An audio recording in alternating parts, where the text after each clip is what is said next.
ये दोस्तों नमस्कार, आपको स्वागत है आपके अपने चैनल स्टडीज़ मेंशन में। दोस्तों, आप में से मेरे पास काफ़ी लोगों के मैसेज आ रहे हैं कि आपके बहुत नंबर कम हो चुके हैं, 75% से कम मार्क्स आ चुके हैं आपके, और आप 1 साल का ड्रॉप कैसे लोगे, 1 साल आपके बर्बाद हो गए। काफ़ी लोगों के दोस्तों मैसेज आ रहे हैं। तो मैं सबसे यही कहना चाहूँगा कि दोस्तों आपके सभी प्रॉब्लम को सॉल्व किया जाएगा।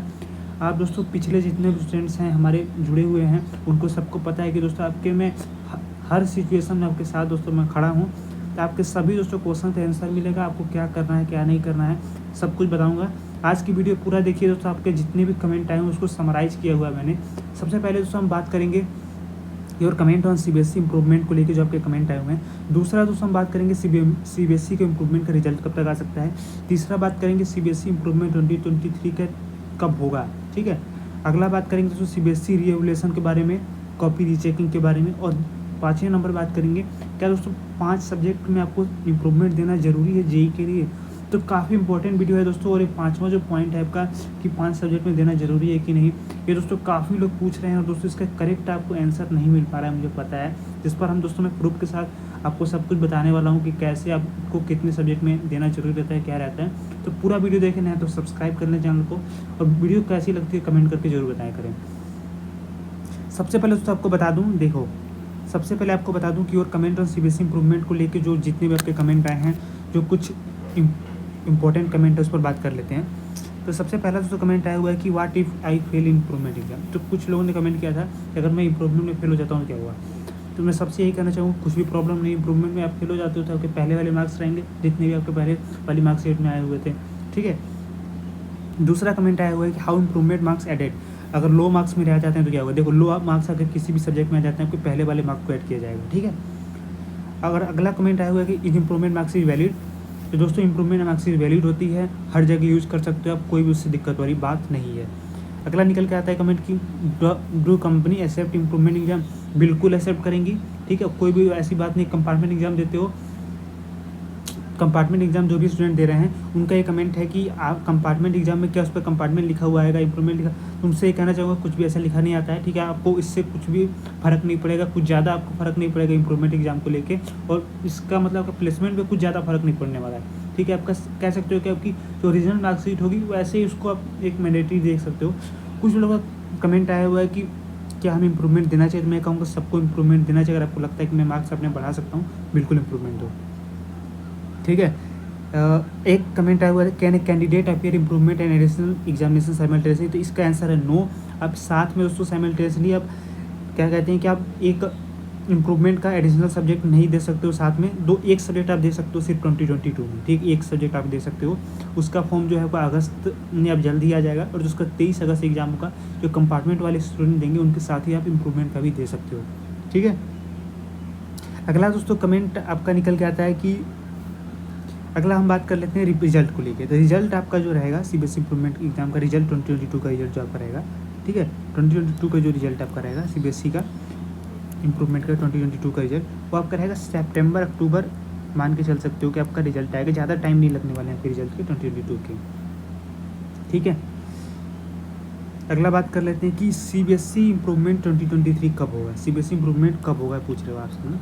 तो देखो सीबीएसई इंप्रूवमेंट कब होगा, 2023 का आपका बोर्ड्स का एग्जाम, बोर्ड्स का जो है आपका डेट आ चुकी है 15 फरवरी से, उन्हीं के साथ भी आपका सीबीएसई इंप्रूवमेंट एग्जाम कराया जाएगा, ठीक है। अब कुछ लोग कह रहे हैं कि मुझे क्या मैं 1 subject 2 subject 3 subject 4 subject 5 subject किन सब्जेक्ट में दे सकता हूँ। तब जिस भी सब्जेक्ट में चाहो दे सकते हो, 1 में 2 में, जिसमें आपको लगता है कि मुझे इसमें देना चाहिए।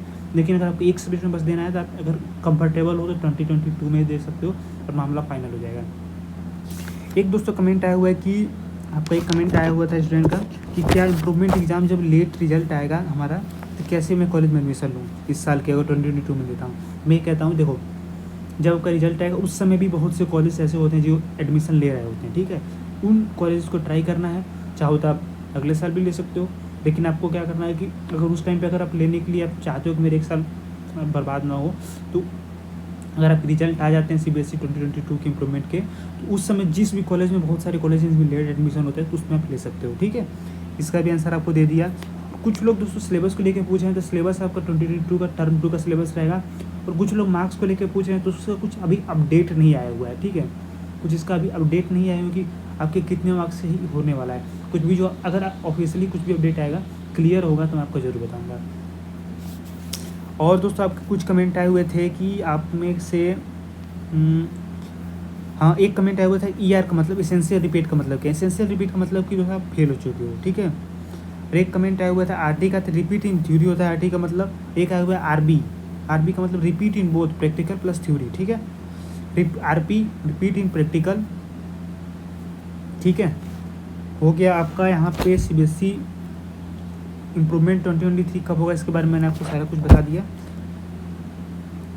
ठीक हो गया। अब हम बात करते हैं कि CBSE रीएवल्यूशन को लेके, ठीक है। अब हम दोस्तों CBSE के रीचेकिंग को लेके मैं कुछ आपको जो उसके नियम है उसको बता देता हूँ क्या क्या रहने वाला है।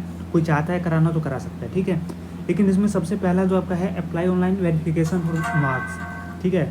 आप मार्क्स के लिए वेरिफिकेशन करा चाहते हो कि मार्क्स मुझे जोड़ना है, मुझे लगता है कि मेरे मार्क्स ज़्यादा थे, मार्क्स कम आ गए, तो उसका आपका 500 पर सब्जेक्ट है, ठीक है। यहाँ पर डेट भी देख सकते हो, जूम कर दे रहा हूँ, सब कुछ यहाँ पर है। यहाँ पे देख सकते हो दोस्तों अगला है ऑब्टेनिंग फोटोकॉपी और revision of answer book apply online. तो दोस्तों आप इसका है कि आपके आंसर बुक की फोटोकॉपी आपको मिल जाएगी 700 पर आंसर बुक पड़ेगा, जो आप खुद देख सकते हो कि क्या उसमें गलत है क्या सही है, ठीक है। अगला निकल के आता है कि अप्लाइंग ऑनलाइन, इसका है आपको 100 पर क्वेश्चन। इसमें दोस्तों तीसरे वाले में जो है आपका 100 पर क्वेश्चन, एक क्वेश्चन का 100 रुपये आपको लगेगा, जो आपको चेकिंग कराने के लिए 100 रुपये लगेगा एक क्वेश्चन के लिए। यही था, ज़्यादा कुछ नहीं है। इसमें आप चाहो तो करा सकते हो, जो भी आपको लगता है कुछ भी डाउट है इस तीनों चीज़ में, किसी भी चीज़ में लेके आप करा सकते हो, आपको इतनी फ़ी पेमेंट करनी पड़ेगी, ठीक है। अब आगे हम दोस्तों बात करते हैं सबसे इम्पोर्टेंट पॉइंट पे कि JEE को लेके, ठीक है। अब दोस्तों इसको लेके काफ़ी स्टूडेंट परेशान है JEE को लेके कि JEE में 5 सब्जेक्ट में इम्प्रूवमेंट देना है, एक सब्जेक्ट में देना है, कैसे करना है। काफ़ी स्टूडेंट परेशान है दोस्तों, काफ़ी स्टूडेंट के क्वेश्चंस मेरे पास आ रहे हैं, और इसका दोस्तों जो एग्जैक्ट आंसर है मैं देख रहा हूँ कि इसका एग्जैक्ट आंसर आपको यूट्यूब पे भी नहीं मिल पा रहा होगा, ठीक है। और काफ़ी जगहों पे दोस्तों नहीं मिल पाया, मैंने काफ़ी कुछ सर्च किया, काफ़ी कुछ पता किया, उसके बाद मैं आपको बता रहा हूँ ये बात। सबसे पहले दोस्तों मैं दिखा देता हूँ आपको, ये मैंने आपकी JEE का ब्राउचर खोला हुआ है, ये 2019 का ब्राउचर है, ठीक है। 2019 में जब आपको 75% क्राइटेरिया टॉप 20% हुआ करता था, उस समय का है। अगर आपका 75% होता है, इसी तरीके से आपको क्राइटेरिया देखने को मिलेगा। सबसे पहले देख सकते हैं यहाँ पे लिखा है performance in class 12 equivalent board examination. पहला दिया है the candidate should certify at least one of the following 2 criteria for admission to IITs। ध्यान से आप देखते रहिए। पहला दिया है यहाँ पे देखिए, must have secured at least 75% aggregate marks in class 12 या equivalent board examination. The aggregate marks for SC ST and PW candidate should be at least 65%। SC ST और PW के जो स्टूडेंट है 65%। कितने स्टूडेंट ऐसे हैं जो कमेंट में पूछते हैं कि मैं SC ST से हूँ और मेरे 75% कब मार्क्स, तो भाई 65% अगर आपके मार्क्स एलिजिबल हो, ठीक है। अब ध्यान से आप देखते रहिए जो भी मैं बता रहा हूँ आपको। यहाँ पे देखिए लिखा हुआ है must be with in the category wise top 20% of successful candidate in their respective class 12 equivalent board examination, ठीक है। ये तो हो गया आपका टॉप 20%, जो 2 क्राइटेरिया होता है 75% और टॉप 20% है। यहाँ पे देखिए मेन पॉइंट आपका है the percentile calculation will be done for the required subject in a single academic year only. Therefore, candidate appearing for improvement in board examination can either appear in one or more subject and secure 75% aggregate marks, 65 for SC ST and PW। ध्यान से इसको फिर से पढ़ता हूँ। Therefore, candidate appearing for improvement in board examination can either appear in one or more than one subject and secure 75% aggregate or 65 for SC ST and PW candidate।